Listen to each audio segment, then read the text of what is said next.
नमस्कार, स्वागत है आपका हमारे चैनल द न्यूज पर। मैं हूं आपके साथ शेरिन। द केरल स्टोरी के प्रतिबंध के खिलाफ निर्माता पहुंच चुके हैं अब सुप्रीम कोर्ट। आपके लिए बता दें कि पश्चिम बंगाल और तमिलनाडु में फिल्म का विरोध कर रहे लोगों के खिलाफ निर्माता अब सुप्रीम कोर्ट पहुंच चुके हैं और निर्माताओं की तरफ से पेश हुए वकील हैं सुप्रीम कोर्ट के जाने माने वकील हरीश साल्वे। और हरीश साल्वे ने आज सुप्रीम कोर्ट के सीजीआई से ये मांग की है कि इस पूरे मामले पर जल्दी से जल्दी सुनवाई होनी चाहिए, क्योंकि निर्माताओं का इस विरोध के चलते काफी बड़ा नुकसान जो है वो रोज हो रहा है। जिसके बाद सीजीआई ने 12 तारीख का समय जो है वो इस फिल्म को लेकर सुनवाई का दिया है, यानी कि 12 मई को सुप्रीम कोर्ट सुनवाई करेगा इस याचिका को लेकर, जो कि पश्चिम बंगाल की मुख्यमंत्री ममता बनर्जी और तमिलनाडु के पीवीआर सिनेमा के जो मालिक हैं उनके खिलाफ ये याचिका लगाई गई है। जिस तरीके से एक तरफ ममता बनर्जी ने कहा कि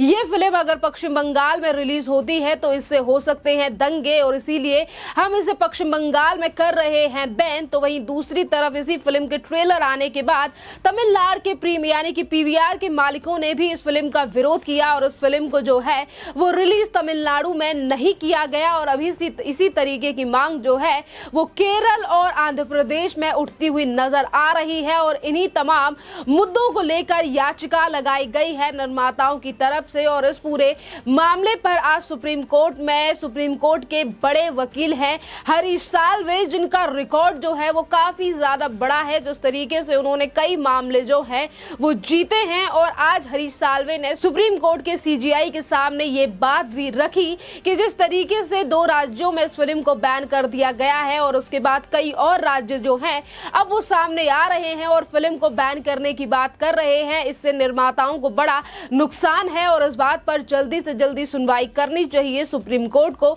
जिसके बाद एक तरफ सुप्रीम कोर्ट ने 12 मई का समय दिया है तो वहीं दूसरी तरफ ये भी कहा कि हम इस पूरे मामले पर पहले भी सुनवाई कर चुके हैं और हम फिर से सुनवाई करने के लिए तैयार हैं। यानी कि हरीश साल्वे की दलील पर 12 तारीख का समय दे दिया गया है सुप्रीम कोर्ट से, क्योंकि वो बड़े वकील हैं और सीजीआई ने इस मामले की गंभीरता को समझते हुए जिस तरीके से निर्माताओं का नुकसान हो रहा है इसीलिए 12 तारीख का समय दिया गया है। अब देखना अहम रहेगा, क्योंकि एक तरफ सुप्रीम कोर्ट जाने की बात जो है वो कल ही निर्माताओं की तरफ से कही गई थी ममता बनर्जी के उस बयान को लेकर, जिस पर उन्होंने ये कहा था कि हम इस फिल्म को बैन कर रहे हैं क्योंकि इस फिल्म में सिर्फ एक ही वर्ग को टारगेट किया गया है और ये फिल्म भी प्रोपोगंडा है द कश्मीर फाइल्स की तरह। इस फिल्म को लेकर अगर बात करें तो जब से इसका ट्रेलर सामने आया है तब से ही लगातार राजनीतिक पार्टियां इस पर बयानबाजी करती हुई नजर आ रही है। कभी ममता बनर्जी इस तरीके से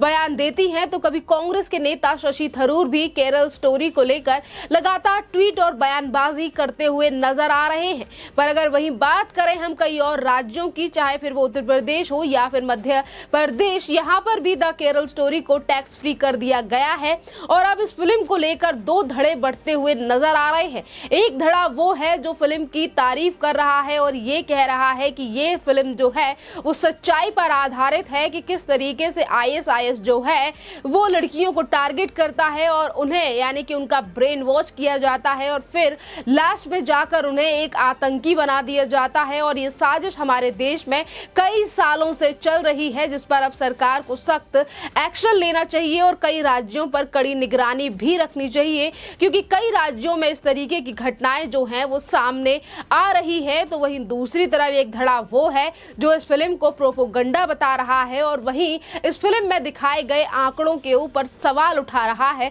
और ये कह रहा है कि फिल्म में दिखाए गए आंकड़े जो हैं वो सही नहीं है और सिर्फ एक वर्ग को टारगेट किया जा रहा है। आपके लिए बता दें कि जो सवाल उठाने वाले लोग हैं, एक तरफ ममता बनर्जी हैं, एक तरफ कांग्रेस के कुछ गिने चुने नेता, तो वहीं दूसरी तरफ असदुद्दीन ओवैसी, जो कि हमेशा अपने आप को मुसलमानों का मसीहा और एक ही धर्म को लेकर लगातार राजनीति करते हुए नजर आते हैं। असदुद्दीन ओवैसी उन्होंने भी कुछ दिन पहले द केरल स्टोरी को लेकर ये तक कह दिया डायरेक्टर्स के पास और भी जरिए हैं कि वो पैसा कमाएं, पर इस तरीके से झूठी कहानी परोसकर पैसा कमाना बेहद गलत है। डायरेक्टर से पूछा जाना चाहिए कि डायरेक्ट ये जो फिल्म बनाई गई है ये फिक्शन है या फिर फैक्ट है, और जो आंकड़े उसमें दिखाए गए हैं ये भी अपने आप में सवाल खड़े करता है, क्योंकि फिल्म में 32,000 आंकड़े दिखाए गए हैं और जब कोर्ट में ये ये बात पूछी गई तो क्यों जो आंकड़े हैं वो ड्रॉप कर दिए गए निर्माताओं की तरफ से। इस तरीके से सवाल उठाने वाले लोगों की राय से आज जनता पे कोई भी असर जो है वो पड़ता हुआ नजर नहीं आ रहा है, क्योंकि जो भी इस फिल्म को देखकर आ रहा है वो रिव्यू में इस फिल्म की तारीफ ही करता हुआ नजर आ रहा है। और लोग ये भी कह रहे हैं कि ये फिल्म जो है वो अवेयर करने वाली है और उसे ज्यादा से ज्यादा महिला, टीनेजर्स और लड़कियों को दिखाना काफी ज्यादा जरूरी है। और इसीलिए ज्यादा जो फिल्म देखने वाली कैटेगरी की अगर हम बात करें तो महिलाएं और लड़कियां ज्यादा जा रही हैं इस फिल्म को देखने के लिए। और वहीं निर्माताओं की तरफ से भी ये बात सामने आई है कि फिल्म जो है वो अच्छी कमाई कर रही है, दर्शकों को फिल्म पसंद आ रही है, पर उसके बावजूद भी कुछ लोग अगर बिना देखे फिल्म पर उंगली उठा रहे हैं तो उन्हें एक बार फिल्म देखनी चाहिए। और ये बात कही गई है फिल्म को लिखने वाले राइटर की तरफ से। और उन्होंने ये भी कहा है कि फिल्म को लेकर जो लोग तमाम बातें कर रहे हैं और ये कह रहे हैं कि फिल्म में जो चीजें दिखाई गई हैं वो फिक्शन है, तो उन लोगों को एक बार फिल्म देखनी चाहिए और ये देखना चाहिए कि किस तरीके से ISIS जो है वो काम कर रहा है। आपके लिए बता दें कि इस फिल्म के लेखक हैं सूर्यपाल सिंह और उन्होंने ही एक निजी चैनल से बात करते हुए इन तमाम चीजों पर अपनी बात रखी है, जो आज लगातार विपक्षी पार्टियां द केरल स्टोरी को लेकर विरोध करती हुई नजर आ रही हैं। इसी के साथ अगर हम बात करें ममता बनर्जी की, क्योंकि ममता बनर्जी ने जिस तरीके से फिल्म को बैन किया है ये दर्शाता है कि कैसे ममता बनर्जी सिर्फ और सिर्फ तुष्टीकरण की राजनीति के चलते इस फिल्म को पश्चिम बंगाल में उन्होंने बैन किया है। क्योंकि हम विधानसभा चुनाव से लेकर अगर नगर निकाय या फिर छोटे मोटे अगर उपचुनाव भी पश्चिम बंगाल में होते हैं तो उस समय पर भी देखा जा सकता है कि कैसे ममता बनर्जी जो है वो तुष्टीकरण की राजनीति करती हैं और उसी तुष्टीकरण की राजनीति के चलते ममता बनर्जी की तरफ से इस फिल्म को बैन किया गया है। पर अब शायद ममता बनर्जी को इस बैन का बड़ा खामियाजा उठाना पड़ सकता है, क्योंकि कोर्ट की तरफ से 12 तारीख का समय दे दिया गया है सुनवाई का और निर्माताओं की तरफ से वकील भी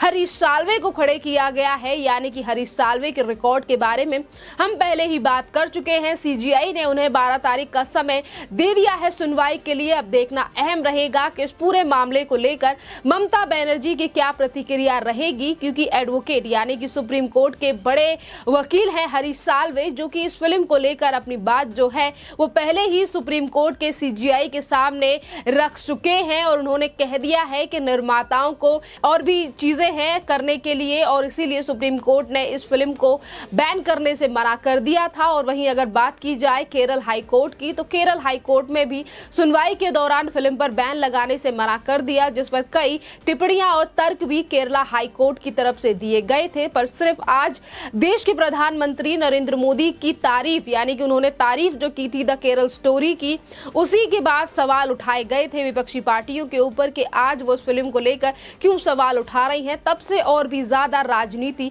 गर्माती हुई नजर आ रही है, वो भी सिर्फ एक फिल्म को लेकर। और इसीलिए आज विपक्षी पार्टियां इस फिल्म को लेकर हल्ला बोल रही हैं, जिस तरीके से द कश्मीर फाइल्स को लेकर भी कहा गया था। खैर, इस पूरे मामले पर आपकी जो भी राय हो आप हमें कमेंट करके जरूर बताइए। धन्यवाद।